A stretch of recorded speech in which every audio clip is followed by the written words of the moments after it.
नमस्कार माझ्या मित्र आणि मैत्रिणींनो. प्रत्येक प्रेमाचा शेवट सुखात होतो असं आपण ऐकतो. पण काही कथा अशा असतात ज्या प्रेमाचा अर्थ शिकवून जातात आणि त्याच वेळी आयुष्यातील क्रूर सत्यही दाखवून जातात. प्रिया आणि शंतनू एक अशीच कथा. मुंबईच्या गर्दीत आपलं स्वप्न पूर्ण करण्यासाठी धडपडणारी एक निरागस मुलगी आणि तिच्यावर मनापासून प्रेम करणारा एक शांत प्रामाणिक मुलगा. त्यांची मैत्री झाली, प्रेम फुललं आणि त्यांनी आपलं आयुष्य एकत्र घालवण्याचं स्वप्नही पाहिलं. सगळं काही एखाद्या परीकथेसारखं सुरू होतं, पण नियतीला हे सुख मान्य नव्हतं. त्यांच्या आयुष्यात एक असं वादळ आलं ज्याने फक्त त्यांच्या शरीरालाच नाही तर त्यांच्या आत्म्यालाही चिरडून टाकलं. ही गोष्ट त्या वादळाची आहे ज्याने त्यांच्या प्रेमाचा दिवा विझवला. ही कथा फक्त दुःखाचीच नाहीये तर त्या प्रेमाची आहे जे मृत्यूलाही हरवतं. ही कहाणी ऐकताना तुमचे डोळे नक्की पाणावतील. मुंबई हे शहर प्रत्येकाचं स्वप्न पूर्ण करतं, पण त्याआधी त्याची कठोर परीक्षाही घेतं. मी प्रिया मराठे याच मुंबईत आपलं स्वप्न पूर्ण करण्यासाठी धडपडत होते. प्रत्येक ऑडिशन, प्रत्येक नकार आणि प्रत्येक संघर्ष मला माझ्या ध्येयाच्या जवळ नेत होता. पण या गर्दीत मी एकटी नव्हते. त्याच वेळी शंतनू मोगे नावाचा एक तरुणही स्वतःची ओळख निर्माण करण्यासाठी झगडत होता. ज्येष्ठ अभिनेते श्रीकांत मोगे यांचा मुलगा असूनही त्याला स्वतःच्या मेहनतीवर नाव कमवायचं होतं. आम्ही दोघंही वेगवेगळ्या वाटांवर होतो, पण आमच्या नशिबाने एक दिवस आम्हाला एकत्र आणलं. माझी रूममेट शर्वरी लोहकर्णेमुळे आमची ओळख झाली. ती आमच्या मैत्रीची पहिली पायरी होती.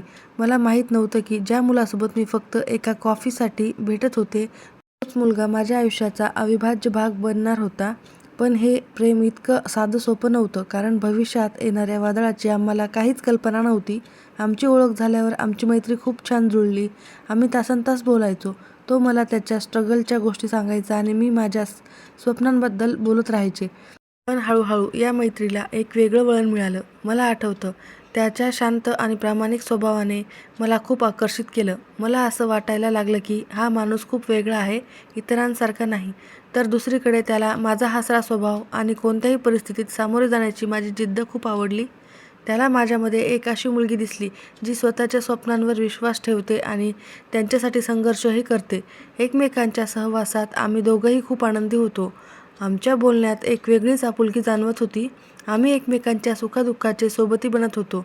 पण हे प्रेम होतं का, हे आम्हालाही माहीत नव्हतं. फक्त एकच गोष्ट माहीत होती की आता आम्ही एकमेकांशिवाय राहू शकत नव्हतो. ही फक्त मैत्री नव्हती, हे एक असं नातं होतं जे शब्दांपेक्षाही जास्त बोलकं होतं आणि आम्ही लवकरच हे अनस्पोकन लव्ह बोलून दाखवण्याची वेळ येणार होती. आमच्या मैत्रीचे प्रेमात रूपांतर झाले आणि 1.5 वर्ष आम्ही एकमेकांच्या ओळखत राहिलो. तो काळ आमच्या आयुष्यातील सर्वात सुंदर होता. आमचं प्रेम कुणासमोरही जाहीर नव्हतं, पण आमच्या डोळ्यात ते स्पष्ट दिसत होतं. आम्ही दोघांनीही आमच्या करिअरवर लक्ष केंद्रित करायचं ठरवलं, म्हणून आम्ही आमच्या नात्याला जगापासून दूर ठेवलं. पण शंतनूला आता हे नातं फक्त आमच्यापुरतंच ठेवायचं नव्हतं. एका दिवशी त्याने मला फिल्मी स्टाईलने प्रपोज केलं. त्याने मला एका वेगळ्या ठिकाणी नेलं आणि गुडघ्यावर बसून माझ्यासमोर आपलं प्रेम व्यक्त केलं. तो क्षण माझ्यासाठी कोणत्याही चित्रपटाच्या दृश्यापेक्षा कमी नव्हता. त्याच्या डोळ्यात मी माझ्या भविष्याची स्वप्न पाहिली. हो म्हणण्यासाठी मला एक क्षणही विचार करावा लागला नाही. आमचं नातं आता अधिक घट्ट झालं होतं. पण हे सुंदर गुपित अजूनही फक्त आमच्या दोघांमध्येच होतं. आम्हाला वाटलं होतं की आम्ही हे गुपित बराच काळ जपून ठेवू, पण नशिबाच्या मनात काहीतरी वेगळंच होतं. आमचं प्रेम खूप सुंदर होतं, पण ते गुप्त असल्यामुळे माझ्या मनात नेहमीच एक हुरहुर असायची. मला वाटत होतं आता आमच्या नात्याला एक ओळख मिळायला हवी. पण शंतनूने माझ्यासाठी काहीतरी वेगळाच प्लॅन केला होता. एका मोठ्या पुरस्कार सोहळ्यात आम्ही दोघंही उपस्थित होतो. तो स्टेजवर पुरस्कार स्वीकारण्यासाठी गेला आणि अचानक त्याने माझं नाव घेतलं. सगळ्यांसमोर त्याने आपल्या प्रेमाची कबुली दिली. तो क्षण माझ्यासाठी आश्चर्याचा आणि आनंदाचा होता. माझ्या डोळ्यात आनंदाश्रू होते. त्या क्षणी फक्त माझ्याच नाही तर आमच्या दोन्ही कुटुंबांनाही आमच्या नात्याबद्दल कळलं. आम्हाला वाटलं होतं की त्यांना धक्का बसेल, पण तसं काहीच झालं नाही. उलट आमच्या दोन्ही कुटुंबांनी आमच्या प्रेमाला आनंदाने स्वीकारलं. त्यानंतर 22 एप्रिल 2012 रोजी एका सुंदर सोहळ्यात आम्ही लग्न केलं. मला वाटलं होतं आता माझ्या आयुष्यातील सर्व सुख मला मिळालं आहे आणि यापुढे फक्त आनंदच असेल. पण आयुष्याने माझ्यासाठी काही वेगळंच लिहून ठेवलं होतं याची मला तेव्हा कल्पना नव्हती. माझं आयुष्य एक सुंदर स्वप्नासारखं होतं. एक यशस्वी करिअर, एक प्रेमळ नवरा आणि आनंदाने भरलेलं घर. मला वाटलं होतं आता माझ्या नशिबात फक्त सुखच लिहिलं आहे. पण नियतीच्या मनात काहीतरी वेगळंच होतं. 2021 साल उजाडलं आणि आमच्या आनंदाला ग्रहण लागलं. ज्या माणसाने शंतनूला घडवलं त्याचे वडील आणि आमच्या कुटुंबाचा आधारवड असलेले श्रीकांत मोघे काका आम्हाला सोडून गेले.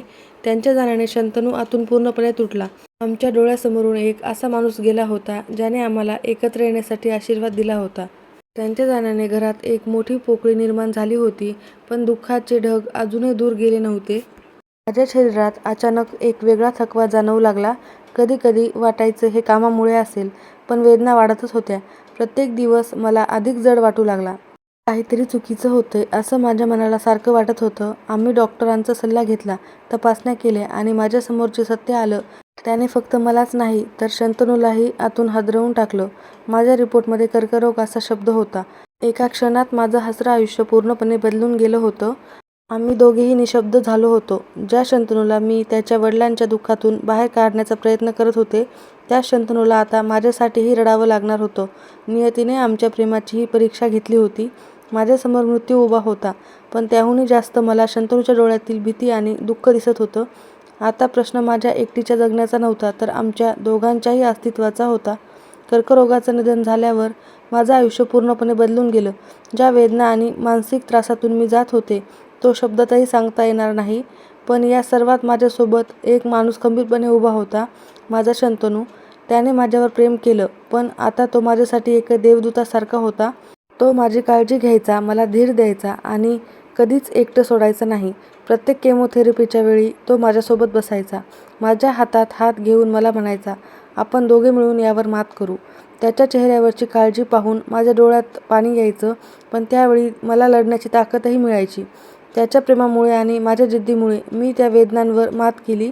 2 वर्षाचा अथक संघर्षानंतर अखेर तो दिवस आला, जेव्हा डॉक्टरांनी सांगितलं, तुम्ही कर्करोगमुक्त झाला आहात.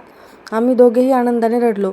त्या क्षणी मला वाटलं, आता आमचं दुःखाचं पर्व संपलं आहे आणि आमच्या प्रेमाचा विजय झाला आहे. पण नियतीने आमच्यासाठी एक वेगळाच आणि सर्वात मोठा आघात लिहून ठेवला होता, याची आम्हाला काहीच कल्पना नव्हती. कर्करोगावर मात केल्यानंतर आम्ही दोघंही खूप आनंदात होतो. आम्हाला वाटलं होतं की आयुष्याने आम्हाला आमचं प्रेम परत दिलं आहे. आम्ही आमच्या भविष्याची स्वप्न पुन्हा नव्याने रंगवायला सुरुवात केली. पण आम्हाला माहीत नव्हतं की नियतीने आमच्यासाठी एक क्रूर खेळ रचला होता. काही महिन्यानंतर पुन्हा एकदा माझ्या शरीरात वेदना जाणवू लागल्या. आम्ही लगेच डॉक्टरांना भेटलो, पण यावेळेस माझ्या तपासण्याचे रिपोर्ट पाहून तेही निशब्द झाले. कर्करोग परत आला होता आणि यावेळी तो माझ्या शरीरात वेगाने पसरला होता. आमचं सारं जग पुन्हा एकदा कोसळून पडलं. शंतनूच्या डोळ्यात आता फक्त असहाय्यता दिसत होती. त्याने मला वाचवण्यासाठी खूप प्रयत्न केले. मुंबईपासून अमेरिकेपर्यंतच्या डॉक्टरांचा सल्ला घेतला. प्रत्येक क्षण तो मला वाचवण्यासाठी धडपडत होता, पण मला दिसत होतं, माझं शरीर आता माझी साथ देत नव्हतं. प्रत्येक दिवस माझ्यासाठी आणि त्याच्यासाठीही वेदनाचा होता. आम्ही दोघंही शेवटच्या क्षणापर्यंत लढत होतो. माझ्या डोळ्यात माझ्या स्वप्नांचा आणि जगण्याचा हट्ट दिसत होता, तर त्याच्या डोळ्यात माझ्यासाठी प्रेम आणि मला गमावण्याची भीती दिसत होती. मला माहीत होतं, माझ्या प्रवासाचा शेवट जवळ येत होता, पण माझ्यासोबत माझ्या या लढ्यात माझा शंतनू एकटा पडणार होता. माझ्या शरीराने अखेर साथ सोडली. 31 ऑगस्ट 2025 रोजी वयाच्या 38व्या वर्षी मी या जगाचा निरोप घेतला. ज्या शंतनूने मला वाचवण्यासाठी इतके प्रयत्न केले, तो माझ्या डोळ्यासमोर एका क्षणात पूर्णपणे तुटला. त्याने काही वर्षापूर्वी आपल्या वडिलांना गमावलं होतं आणि आता त्याने त्याच्या आयुष्यातील सर्वात महत्त्वाच्या व्यक्तीला, त्याच्या प्रेमाला गमावलं होतं. माझं निधन झालं, पण माझं प्रेम आणि माझी जिद्द अजूनही जिवंत आहे. मी एक अभिनेत्री म्हणून तुमच्यासमोर आले होते, पण एक सामान्य स्त्री म्हणून मी तुमच्या मनात एक वेगळी जागा निर्माण केली, याचा मला विश्वास आहे. माझ्या या कथेचा शेवट कदाचित दुःखद वाटेल, पण ही कथा फक्त एका मृत्यूची नाही. ही गोष्ट त्या प्रेमाची आहे, जे कोणत्याही संकटावर मात करतं. ही गोष्ट त्या हिमतीची आहे, जी जीवनाच्या शेवटच्या क्षणापर्यंत लढते. माझ्या आठवणी, माझं प्रेम आणि माझी जिद्द घेऊन मी तुमच्यासोबत नेहमी राहीन. माझ्या कथेच्या प्रत्येक भागातून तुम्हाला एकच गोष्ट सांगायची आहे, प्रेम हेच खरं आयुष्य आहे आणि ते कधीही संपत नाही.